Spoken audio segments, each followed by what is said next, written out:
هم بدونم باشگاه پوزیشن دفن شما منجا چی؟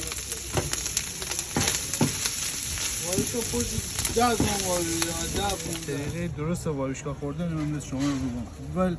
سماق زنی سماق اکثر وایشگاهیان سماق دوسته نیست که تو ای بیرون اول سماق زنی یه تیکه نان بربری به این صورت وایشگاه به این صورت بهش گفتم پیازم اینطور نیمی من تو آقای مایی تمام بفرمایید